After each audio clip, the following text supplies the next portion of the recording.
बहुओं का बंटवारा। आशा अपनी बड़ी बहू दिशा और छोटी बहू मंजू के साथ रहती थी, क्योंकि आशा नहीं चाहती थी कि उसके जीते जी उसके घर का बंटवारा हो। इसलिए दोनों बहुएं लड़ती झगड़ती रहती, लेकिन एक ही साथ रहती। माँ जी, आज मेरा ना खीर खाने का दिल कर रहा है। आप जल्दी से किसी से दूध मंगवा लीजिए और कुछ काजू भी।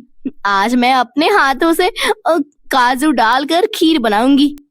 अरे बहू, तेरा हमेशा कुछ ना कुछ खाने का दिल करता रहता है। आज जल्दी से पैसे दे। अगर कोई बच्चा गली में दिखा तो मैं उसे ही सारा सामान मंगवा लूंगी, वरना मुझे ही जाना पड़ेगा। एक दिन पहले बोल देती तो मैं तुम दोनों के पतियों से ही बोल देती, वह पहले ही ले आते। अच्छा हुआ माँ जी जो इसने एक दिन पहले नहीं कहा। मेरे पति के पास इतने पैसे नहीं कि वह खीर में काजू बादाम डालने के लिए ला सके। काजू बादाम के रेट आसमान छू रहे हैं और हमें कोई शौक नहीं है काजू बादाम खाने का। अरे दीदी, आप हर समय या हर चीज के लिए मुंह क्यों बना लेती हैं? मैं आपसे पैसे थोड़ी ना मांगने वाली। मेरे पास पैसे रखे हैं, मैं अपने पैसे दे रही हूँ। तुम तो अपने पैसे, मैं कुछ नहीं कह रही। तुम्हारे पैसे को लेकर मेरे सामने ज्यादा पैसे पैसे ना किया करो। अगर माँ बाबूजी ने थोड़ा पैसे मेरे पति पर भी खर्च किए होते तो आज मेरा भी पति की सरकारी नौकरी होती और तुम्हारे पति की ही तरह अच्छे पैसे कमा रहे होते। दिशा समझ जाती है कि उसकी देवरानी उसके पैसों का घमंड दिखा रही है। दिशा नहीं चाहती थी कि बात आगे बढ़े, इसलिए वह वहाँ से उठ खड़ी होती है और वहाँ से चली जाती है। अपनी जेठानी को ऐसे गुस्से में जाते हुए देख मंजू अपने सास से कहती है, माँ जी, आपने तो अपने आंखों से देखा ना, मैंने तो कुछ भी नहीं कहा। मैंने तो दीदी से पैसे भी नहीं मांगे, पर पता नहीं क्यों पैसे के नाम पर वो ऐसे मुंह टेढ़ा कर चली गई। अरे बहू छोड़ो ना, उसकी तो आदत है। चल अब पैसे दे दे, तेरा आज खीर खाने का दिल कर रहा है ना। छोड़िए ना माँ जी, मेरा तो दीदी की बातों से पेट भर गया। अगर आपको कुछ खाना है तो पैसे दे सकती हूँ मैं। इतना कुछ बोलकर मंजू पैसे अपने सास के हाथ में देकर चली जाती है। अब इसी तरह से कुछ दिन बीत जाते हैं। अब आशा जब चाय पीने बैठती है तब अपनी बहू से कहती है, दिशा बहू, घर में नमकीन बिस्कुट रखा हुआ है तो दे दे। ऐसे सूखी चाय पीने का दिल नहीं कर रहा। माँ जी, घर में तो सब कुछ खत्म है। अगर होता तो मैं आपके लिए मंगवा लेती। लगता है आज भी ऐसे ही सूखी चाय पीने पड़ेगी। चल कोई ना, अब तो जब घर में राशन आएगा तभी नमकीन बिस्कुट भी आएगी। माँ जी, अभी कुछ दिन पहले ही मैंने आपके हाथों में पैसे दिए थे। उन पैसे को कब खर्च करोगी?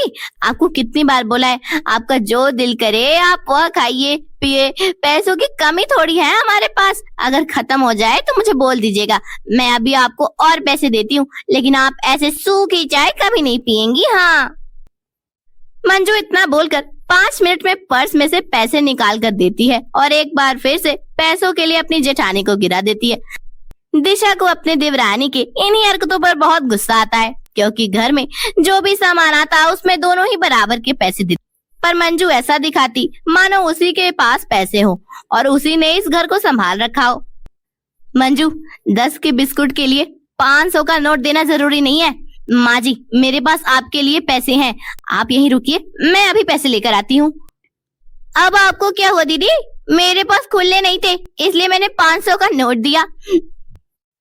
और वैसे भी पैसे दे भी दिए तो क्या हुआ? माँ जी हमारी सास है, उन्हीं को तो दिया। मैंने तुम्हें कब मना किया माँ जी के लिए कुछ भी करने से? छोड़ो ना, मैं तो बस ये बोल रही थी कि मेरे पास चेंज है। चल छोटी सी दुकान पर दे दे, लेकर जाना खीर खाने। अब मंजू अपने पर्स से 10 रुपए लेकर देती है ताकि वह चाय के साथ बिस्कुट या नमकीन कुछ खा सके। और इसी तरह से कुछ दिन बीत जाते हैं और एक दिन मंजू अपने सास और जेठानी से कहती है, माँ जी, दीवारें कितनी खराब हो गई हैं। क्यों दीदी, सही कहा ना मैंने? अब तो पेंट भी उखड़ने लगे हैं। उखड़ तो रहे हैं, और उखड़े भी क्यों ना, सब कुछ इस सिलन की वजह से हो रहा है। अभी 2 साल पहले ही तो पेंट करवाया था घर में देवर जी की शादी पर। देखो कितनी जल्दी दीवार खराब हो गई। सच में 2 साल? इस घर में 2 साल से पेंट नहीं हुआ, तभी तो घर की सारी पेंट निकल रही है। माँ जी, क्या हम इतने गरीब हैं कि अपने घर की दीवारें भी नहीं रंगवा सकते? अरे बहू, जरूरी तो नहीं ना कि जिसके घर में सफेदी ना हो वह घर गरीब होता है। वैसे भी दिवाली को अभी बहुत समय है। मंजू बहू, अभी कुछ दिन पहले ही मैं और दिशा दीवारों के लिए ही बात कर रहे थे। माँ जी बिल्कुल सही कह रही हैं। मंजू, कुछ दिन की बात है, अभी रुक जाओ। दिवाली पर दीवार की मरम्मत करवा लेंगे और अच्छे से सफेदी भी। हाँ, इसका मतलब जब तक दिवाली नहीं आती हम ऐसे ही कबाड़ खाने में रहेंगे। अरे घर की हालत तो देखो कितनी खराब हो गई है। मेरे कमरे की दीवार तो हद से ज्यादा खराब हो गई है। झाड़ू लगाती हूँ तो दीवार झटके से गिर जाती है। मेरे बस की नहीं, इस घर में अब नहीं रहूंगी मैं। पेंट तो करवाना ही होगा। तो तुम क्या चाहती हो कि तुम दिवाली तक नहीं रुक सकती? बिल्कुल नहीं दीदी, आपका कमरा ठीक है, जरा एक बार मेरे कमरे की हालत जाकर देखो। मैं सोच रही हूँ कि इसी महीने के अंदर घर की दीवारों की मरम्मत करा दूं और पेंट भी अच्छी वाली। मंजू बहू, कुछ दिन रुक जा बेटा, कुछ दिन की तो बात है। और वैसे भी अब दिशा बहू के पास पैसे नहीं है और ये महीने का एंड चल रहा है। माँ जी, दीदी के पास पैसे होते ही कब है? उनसे एक काजू भी मंगवाने के लिए कहो तो कहती हैं कि जेब में पैसे नहीं है। अगर दीदी के भरोसे रहना तो सारी जिंदगी इस कबाड़ खाने में गुलामी करनी पड़ेगी। मंजू के ये बात सुनते ही दिशा को बहुत गुस्सा आता है, क्योंकि दिशा हर चीज में बराबर का हिस्सा दिया करती थी, पर उसके बावजूद मंजू ऐसा जता रही थी जैसे वो घर का सारा खर्चा अकेले ही उठाती हो।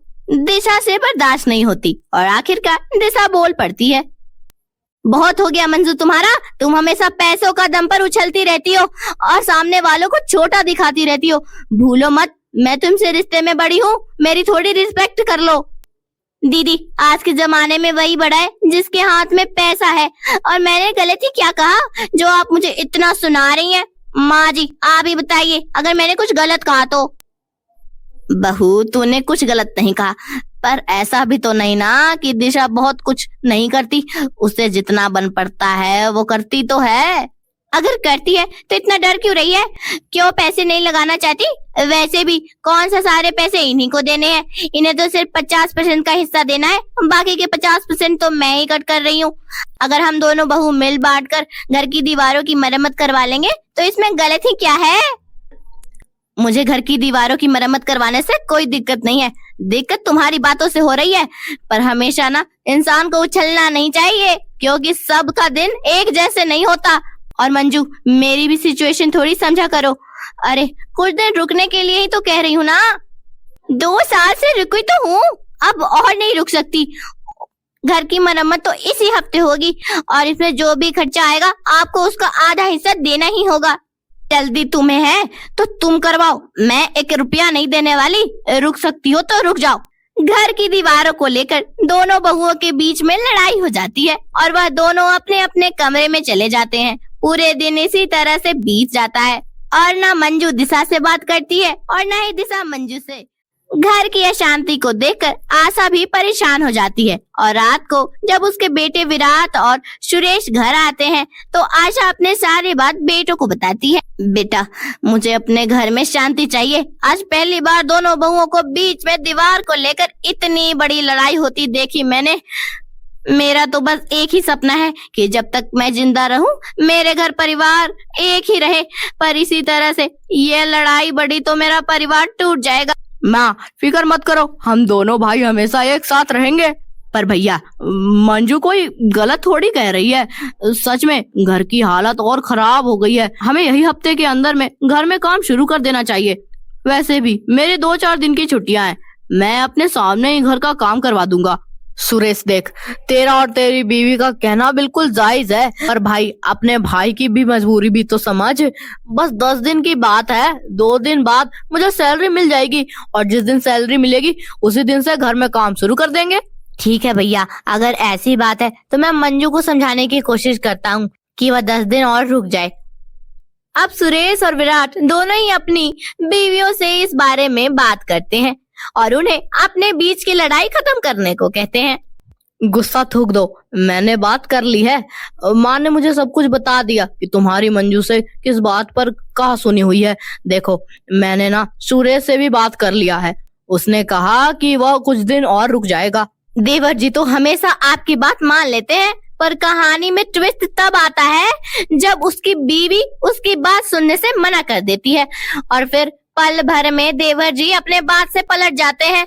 और इतने सालों में आप अपने भाई को नहीं जान पाए, पर मैं इस घर के हर इंसान से रग रग वाकिफ हूँ। विराट दिशा को समझाने की कोशिश करता है, पर दिशा का मुंह अभी भी बना हुआ था। जहाँ विराट दिशा को समझाने की कोशिश कर रहा होता है, वहीं सुरेश भी मंजू को समझाने की कोशिश करता है। मंजू, भैया ने कहा तो कुछ दिन रुक जाने के लिए, तो रुक जाते हैं। वैसे भी भैया से मेरी बात हुई है, मैंने उनसे कह दिया है कि हम दिवाली से पहले घर का दीवारों को मरम्मत करवा लेंगे। आपने कहा और जेठ जी मान गए? रुकना तो पड़ेगा ही, फिर हमने गलत ही क्या बोला है। बस भैया थोड़ा टाइम मांग रहे हैं, कुछ दिन रुक जाते हैं, 10 दिनों की बात है। अगर ऐसी बात है तो फिर ठीक है, मैं बस 10 दिन और रुकूंगी। हाँ, लेकिन 10 दिन से ज्यादा हुआ ना तो वही होगा इस घर में जो मैं चाहूंगी। अच्छा ठीक है मेरी माँ, बस 10 दिन रुक जा, 10 दिन। विराट और सुरेश अपनी अपनी पत्नियों को मना लेते हैं और कहीं ना कहीं अभी भी दिशा और मंजू में मनमुटाव था। दोनों देवरानी जेठानी एक दूसरे से बात नहीं करती। अगर मंजू आती तो दिशा वहां से उठकर चली जाती और अगर दिशा आती तो मंजू वहां से चली जाती। यह देखकर आशा को बहुत दुख होता है और वह अपने दोनों बहुओं को समझाने की कोशिश करती है।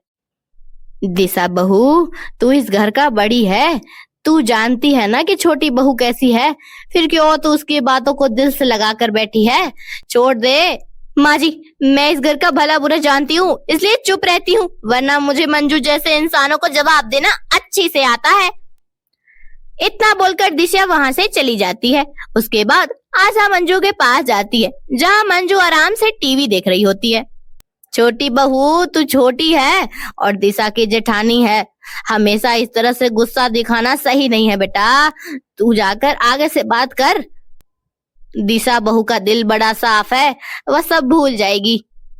माँ जी, मैंने किसी से नाराज नहीं हूँ, मुझे तो बस 10 दिन इंतजार करना है। आखिर में भी तो देखो 10 दिन के अंदर जेठानी जी कैसे तीर मारने वाली है। मैंने तो सोच लिया है घर की दीवारों को मरम्मत में इसी महीने होगी। इस बार देखती हूँ मैं कैसे जेठानी जी पीछे हटती हैं। आशा अपनी दोनों बहुओं को समझाने की कोशिश करती है, पर उसकी दोनों बहुआं उसकी बातों की समझने की कोशिश ही नहीं करती। देखते देखते 10 दिन बीत जाते हैं, पर 10 दिनों के बावजूद भी मंजू का पति पैसों का इंतजाम नहीं कर पाता है और वह एक बार फिर अपने छोटे भाई से कुछ दिनों का समय मांगता है। मैं क्या सोच रहा था कि अगले महीने करवाते हैं ना दीवारों की मरम्मत। अरे दीवारों की मरम्मत करवानी है तो आज नहीं तो कल।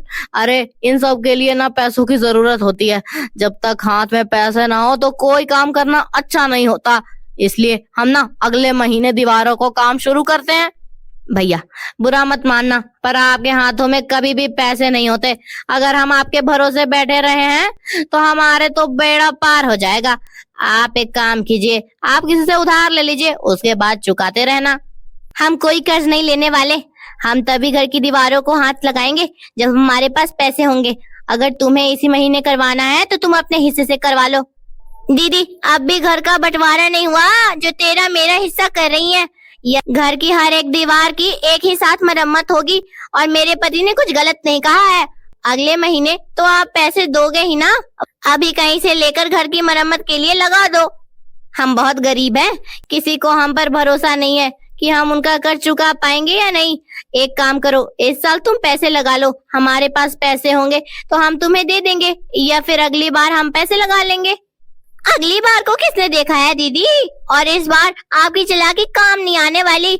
माँ जी, कह दीजिए दीदी से अभी सामान के पैसे दे दे। हमने पेंटर और मिस्त्री से बात कर लिया है, चल कल से ही घर में काम शुरू हो जाएगी। किससे पूछकर तुमने मिस्त्री और पेंटर से बात कर ली?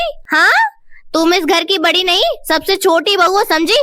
इससे छोटी हो तो छोटी बनकर रहो। तो आपका क्या मतलब है? तुम्हें छोटी हूँ तो मैं आपका गुलाम बन के रहूं?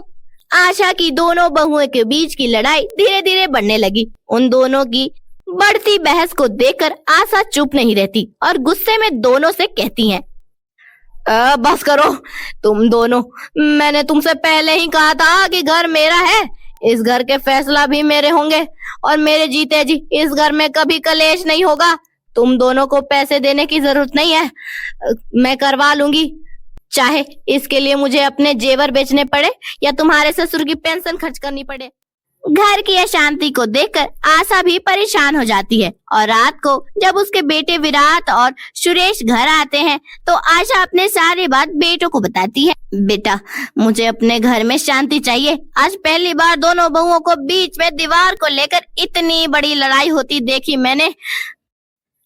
आशा की बात सुनकर दोनों बहुओं को मुंह बंद हो जाता है। फिर विराट और सुरेश को अच्छा नहीं लगता और वह अपनी माँ से कहते हैं, माँ अभी क्या कह रही हैं? ऐसा मत कहिए।